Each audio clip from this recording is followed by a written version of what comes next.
geng kotaku, jumpa lagi dengan saya Iro Latifata dari Ngangkot. Ngangkot kali ini ada penumpang dari Pekalongan, tepatnya dari Kerapiak ya. Halo, selamat sore Pak. Selamat sore Teh Iro. Silakan kenalkan nih ke pemirsa dan penonton-penonton geng kotaku nih, siapa Bapak? Baik, terima kasih Teh Iro. Selamat sore, Assalamualaikum warahmatullahi wabarakatuh. Teman-teman Ngangkot, perkenalkan nama saya Mas Abdus Somad, selaku koordinator BKM Kerapiak Pekalongan. Oke, karena sudah disebut Mas Abdus Somad, saya berarti harus manggil Mas. Oke. Siap. Dipanggilnya Mas Abdus apa Mas Somad? Saya lebih suka Mas Somad aja. Oh, Mas Somad. Oke, baik. Mas Somad ini dari BKM Sukses Ikhlas Kerapiak. Betul. BKM itu apa sih sebenarnya? Oke, BKM itu kan Badan Kewaspadaan Masyarakat. Artinya di sini kita sebagai badan atau lembaga untuk menciptakan atau mempengaruhi masyarakat dari unpower menjadi power. Misalnya unpower jadi power itu jadi gimana? Artinya mereka dari sesuatu yang lemah, tidak berdaya, bagaimana kita memberdayakan mereka supaya mereka lebih power, lebih berdaya lagi, lebih bisa bersemangat dan berekonomi lagi. Oke. Misalnya contohnya lebih bersemangat berekonomi, apa yang dilakukan oleh teman-teman BKM nih? Iya, siap. Kebetulan BKM ini kan sebenarnya programnya banyak ini Teh Iro. Ada salah satunya adalah program perguliran UPK. Oke. Dan di sini sangat fungsional banget. Artinya masyarakat ini khususnya untuk para pedagang kecil yang mereka dulunya masih katakanlah belum ada pekerjaan unemployed gitu ya. Mereka bisa melakukan pinjaman untuk modal pedagang kecil gitu ya. Jadi uangnya itu, uang perguliran itu dari mana asalnya nih, asal mulanya? Awal mulanya ini adalah bantuan dari pemerintah yang memang dipergunakan untuk perguliran yang khususnya untuk pedagang kecil di masyarakat. Oke, baik. Berarti satu perguliran, dua dan lainnya apa lagi kegiatan BKM ini? Ya, kalau BKM ini kegiatannya sangat-sangat banyak. Tidak mencakup hanya dari segi ekonomi, tentu dari segi sosial, dari segi budaya, tentunya dari segi lingkungan juga terlibat gitu tadi. Dari sisi lingkungan misalnya apa keterlibatan BKM? Kebetulan, nah yang terbaru ini kan BKM terlibat dalam kegiatan mulai dari pendataan, mulai dari terlibat dalam relokasi masyarakat yang terdampak banjir. Pendataan itu untuk apa misalnya? Ya, kita di Kerapiak ini kebetulan kemarin yang sudah terjadi itu ada 160 KK yang terdampak banjirop. Nah, kebetulan saya terlibat langsung di situ bekerja sama dengan DPUPR, dengan kotaku juga. Dari 160 KK itu kebetulan pemerintah punya program yang sangat bagus, yaitu program relokasi masyarakat ke tempat yang lebih layak. Oke, berarti BKM itu salah satunya ikut memfasilitasi merelokasi masyarakat dari dampak rob ke tempat yang layak. Tempat layaknya itu di mana? Ya.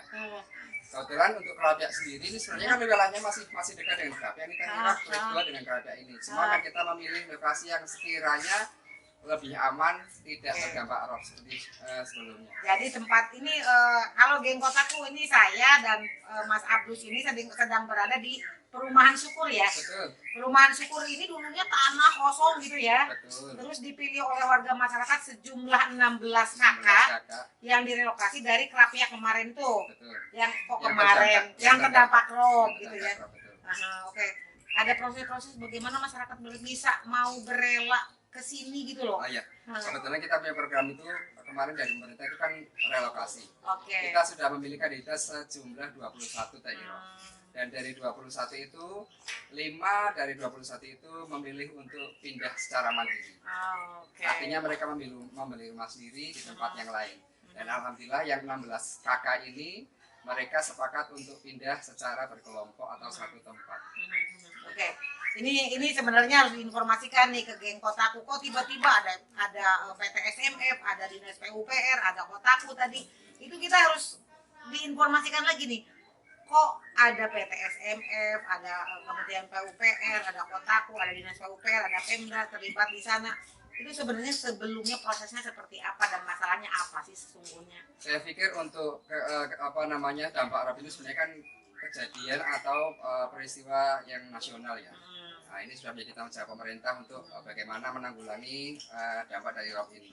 Nah, termasuk di pemerintah Kota Pekalongan sendiri, alhamdulillah pemerintah kota itu ada dari mulai di PUPR, Kotaku khususnya ini kita bekerjasama dengan channeling atau kolaborasi dengan banyak pihak. Dari Dinas Perkim, kemudian dari PUPR, dari channeling khususnya dari PT SMF yang ada di Jakarta. Gitu, Kak. Oke, geng Kotaku jangan lupa teman-teman semuanya saat nonton ini tanyakan, informasikan dan atau beri ide atau gagasan di sini di YouTube Kotaku, di YouTube Ngangkot untuk mendapatkan hadiah dari kami berupa kaos Ngangkot dan hadiah lainnya. Oke, baik Mas Abdus. Saya. Jadi tadi kan diceritain bahwa di sini ada 16 kakak. Betul. Yang pindah dari Kerapiak karena di sana kan dibangun tuh di Kerapiak, lalu ada proses-proses bagaimana masyarakat itu direlokasi 16 di sini, 5-nya di tempat lain yang dilakukan secara sendiri atau mandiri gitu kan. Nah, dari proses-proses itu apakah masyarakat di dalam hal perencanaan gitu ya, implementasinya itu ada masalah enggak? Terus tiba-tiba kan dia harus pindah, mau nggak kok tiba-tiba mau dia pindah gitu, ada sesuatu yang dalam prosesnya itu mungkin menghambat atau gimana? Oke, begini Dairah, dari 21 warga yang sudah menjadi kandidat ini kan 5 pindah secara mandiri karena memang untuk ganti untungnya mencukupi mereka untuk pindah untuk membeli rumah baru. Kebetulan untuk yang 16 ini ganti untungnya tidak mencukupi Dairah untuk membeli rumah baru, sehingga kita bagaimana mempunyai upaya pemerintah ini memindahkan warga ini secara manusiawi ke tempat yang lebih layak. Begitu, Oke. Kalau untuk masalah yang ada di lokasi awalnya, tentunya karena memang masyarakat punya pikiran yang berbeda-beda. Kalau untuk masalah tentunya masih ada. Ya. Awalnya memang beberapa mengalami ada penolakan, tidak terima dan sebagainya. Tapi BKM bekerja sama dengan Kotaku, kelurahan dan beberapa lembaga yang lain itu bagaimana mensosialisasikan program bagus ini kepada masyarakat supaya mereka mengerti bahwa program pemerintah ini sangat bagus untuk kedepannya supaya masyarakat bisa tinggal di tempat yang lebih layak, lebih bagus dan lebih aman. Oke, baik. Jadi gini, ini tuh sesungguhnya masyarakat di sini tuh, saya mengulangi lagi ya buat geng Kotaku nih, masyarakat yang 16 kakak itu sebelumnya adalah bertempat tinggal dan bermukim di sekitar Kerapiak gitu ya. Terus pindah ke sini atas kerjasama siapa dengan siapa, ini perlu dijelaskan lagi nih kepada geng Kotaku. Ini yang membangun 16 rumah di perumahan Syukur, namanya aja Syukur, bersyukur gitu ya. Itu tuh kerjasama antar siapa dengan siapa, Mas? Oke. Kebetulan di masyarakat Kerapiak ini kita terbantu sekali dengan adanya program Kotaku. Oke, Kotaku. Nah, Kotaku ini luar biasa. Mereka ikut mengkoordinasi masyarakat Kerapiak khususnya ini untuk menata masyarakat yang kondisinya memang lumayan kumuh ini, supaya lebih tertib, lebih bagus, lebih enak dipandang gitu ya, lebih sehat lagi.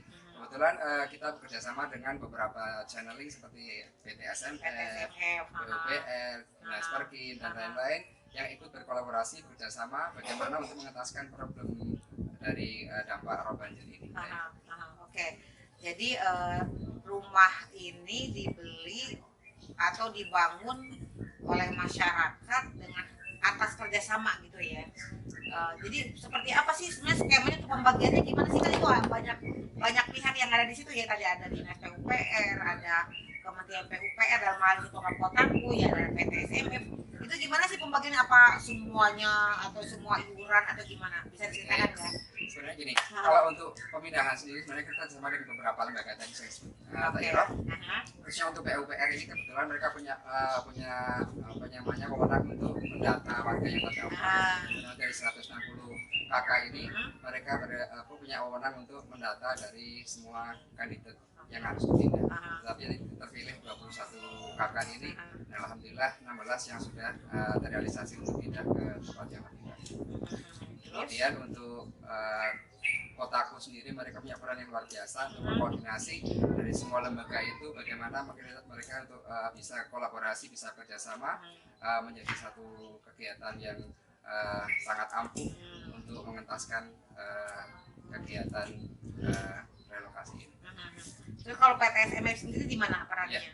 PTS sebagai pemodal lah istilahnya ya, untuk donasi keuangan ini punya peran yang sangat luar biasa. Kebetulan begini Teh Ira, kalau untuk warga Kerapiak sendiri kan yang 16 ini khususnya, ini kan mereka mendapatkan ganti wajar ya. Nah, beberapa kan memang sesuai dengan ganti wajar dari pemerintah, ganti wajar dari pemerintah untuk rumah yang terdampak yang akan dipindahin. Kemudian uang yang mereka terima itu untuk membeli tanah yang sekarang ditempatin di sini. Kemudian PT SMF selaku pemodal itu memberikan donasi kepada warga, khususnya kepada pemerintah daerah kota melalui pemerintah kota dengan bantuan Kotaku dan Dinas Parkir untuk ikut berpartisipasi dalam pembiayaan pembangunan rumahnya ini yang kita lihat ya. Dan ini sudah layak ya. Nanti kita akan berbicara juga ya dengan penerima manfaat rumah layak itu seperti apa dan bagaimana. Jadi BKM itu perannya apa di situ? Kebetulan BKM Kerapiak ini khususnya ini perannya sangat luas. Saya sendiri alhamdulillah kebetulan dari mulai awal itu didapuk oleh PUPR untuk melakukan pendataan kepada warga bersama teman-teman yang lain. Kemudian alhamdulillah selama hampir 1 tahun itu selesai pekerjaan sudah terdata semua. Begitu tadi. Oke, baik. Kalau menurut Mas Abdus, tantangan BKM dalam penanganan kumuh ya, bukan kan tadi salah satunya kegiatannya ada sosial, ada ekonomi, ada lingkungan. Yang kita misalkan lingkungan, ekonomi juga sudah. Kalau dalam sosial apa tantangan? Oke, karena emang dampak sosialnya kan luar biasa ini dari dampak rob banjir ini kan menyeluruh dari sosial, dari sosial ini kan banyak pengangguran, banyak penyakit yang terjadi dan sebagainya. Artinya untuk pelaku usaha sendiri juga macet, itu kan ekonomi di masyarakat juga macet. Karena memang posisi rob ini sangat tidak menguntungkan. Terlebih untuk Kerapiak ini yang notabene mayoritas masyarakat itu pedagang, pembatik, nelayan, ini sangat berpengaruh dengan adanya dampak banjir ini. Jadi BKM itu dalam hal ini perannya apa ini? Ya, BKM untuk ini punya program atau punya wewenang untuk ikut kolaborasi dengan masyarakat, menyampaikan aspirasi masyarakat kepada pemerintah kota khususnya supaya aspirasi ini bisa difasilitasi oleh pemerintah kota. Oke, sip. Luas juga ya game Kotaku peran BKM. Nanti mungkin perlu juga kita ngebahas lebih teknis lagi ya. Tadi ada sosial, ekonomi, lingkungan gitu ya. Kalau menurut Mas Abdus, BKM ini kan relawan ya kalau nggak salah, atau digaji? Relawan. Kenapa mau? Ya. Relawan. Alhamdulillah ya. Ini kalau kita bicara tentang relawan sebenarnya agak berat ya Ira ya. Karena selama 3 tahun sendiri saya sebagai relawan di BKM tidak menerima 1 sen pun biaya atau gaji atau bayaran apapun. Tapi saya yakin bahwa pengabdian saya kepada masyarakat itu jauh lebih bagus dan Allah pasti punya rencana yang bagus untuk membalasnya. Amin. Jadi dasarnya itu ya, mengapa mau jadi relawan. Tantangannya ke depan sebagai orang yang peduli terhadap persoalan lingkungan dan khususnya penanganan kumuh.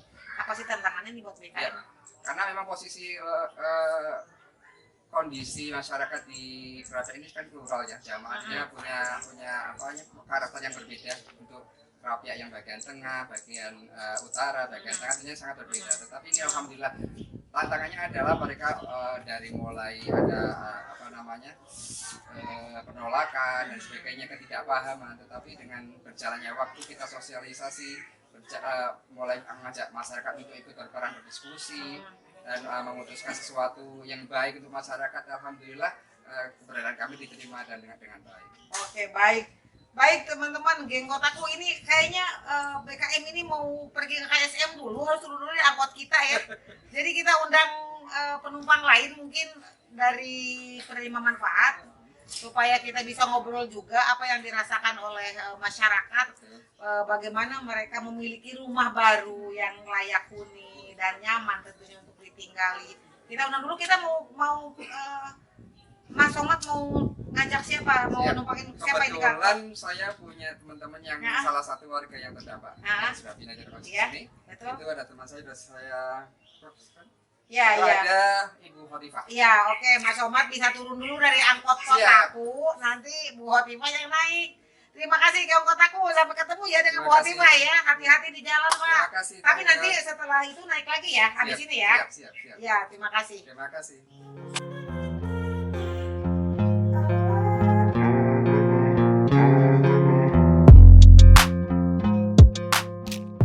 Halo Geng Kotaku, ini kita kedatangan tamu nih, angkot kita nih ada penumpang baru lagi, namanya Bu Khotifah. Halo Ibu, apa kabar? Juga alhamdulillah. Baik ya, santai aja Bu, ini angkotnya nyaman, terus saya juga nggak akan ngebut, ya pelan-pelan.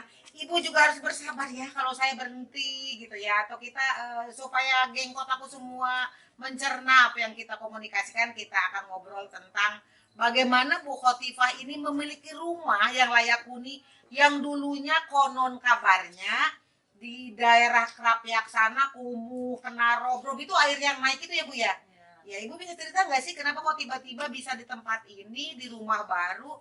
Saya lihat, nanti Geng Kotaku kita liatin di ujung bagaimana rumahnya tertata, bagus, sejuk, bersih gitu ya.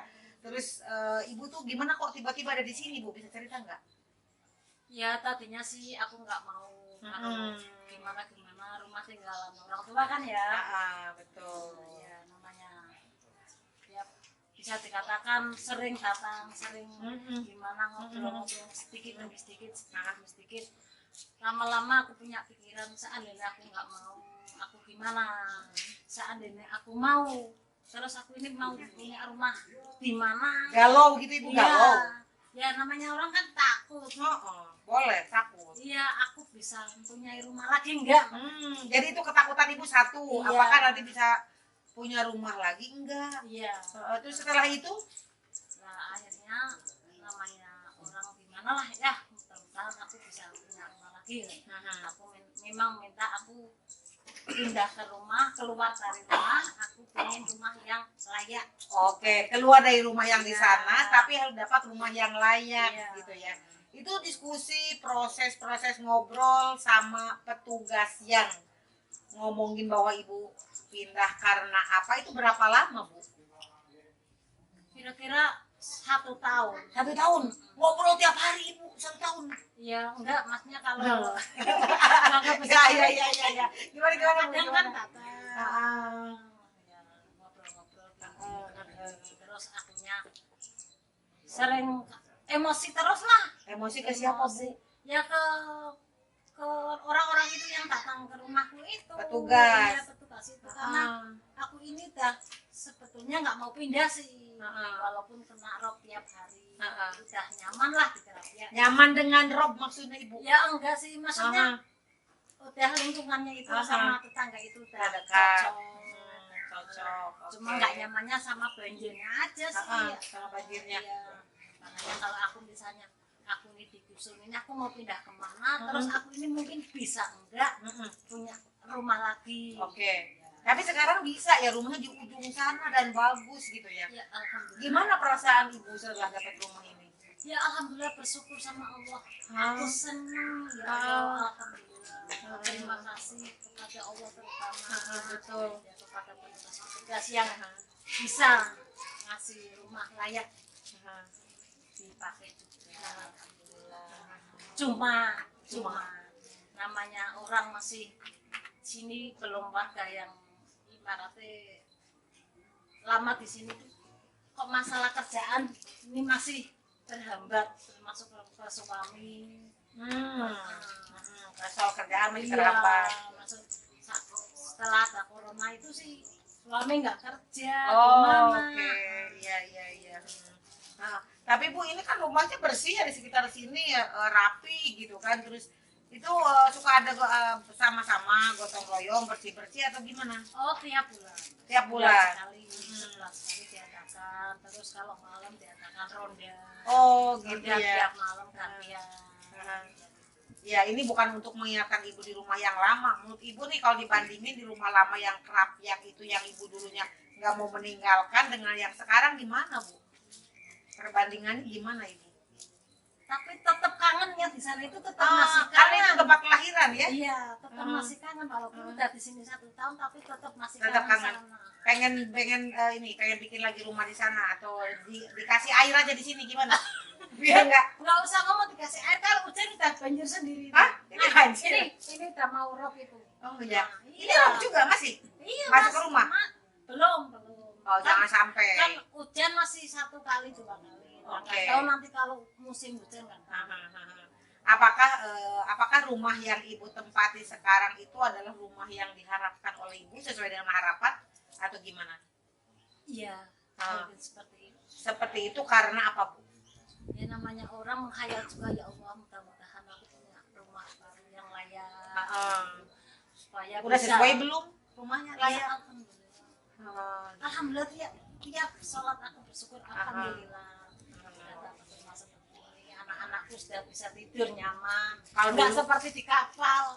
Orang kayak di kapal dulu, Iya, kalau di Kerapia kan seperti di kapal. di bawah air gitu ya. Ya gini kan misalnya ini amben aku anak 2 tidur bawahnya air terus kadang pulang kerja anak udah tidur sendirian ada airnya. Tiap saat itu airnya. Iya, Sekarang udah deg-degan lagi kayak di kapal kan? alhamdulillah. Oke, Bu, ada yang mau disampaikan nggak nih ke pemerintah, ke pemerintah daerah dalam hal ini Pemkot Kota Pekalongan, kepada program Kotaku, kepada PT SMF, ada yang mau disampaikan nggak? Dan kepada geng Kotaku di seluruh Indonesia, ada yang mau disampaikan nggak? Ada Apa tuh? Islam. Aku minta katanya mau bikin musola, soalnya sini nggak ada musola. Jadi seperti itulah gitu, mau ke musola jauh. Jauh ya? Iya. Oke, baik. Makanya musola. Ya, Kali ini minta bikin bikin musola. musola ya. Halo Bapak Ibu dan teman-teman geng Kotaku, yuk berdonasi yuk buat musola di tempat ini. Iya.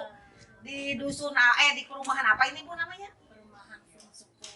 Perumahan Syukur di Kerapia Kota Pekalongan. Ada 16 kakak di sini dan belum punya musola. Semoga cita-cita Ibu dan warga tercapai. Oke, itu ya. Terima kasih Ibu sudah naik angkot saya. Saya mau undang lagi Mas Abdus. Mas Abdus, kami dari Kotaku setelah acara ini selalu memberikan kenangan. Silakan ke sini, Ibu berjejer di sini.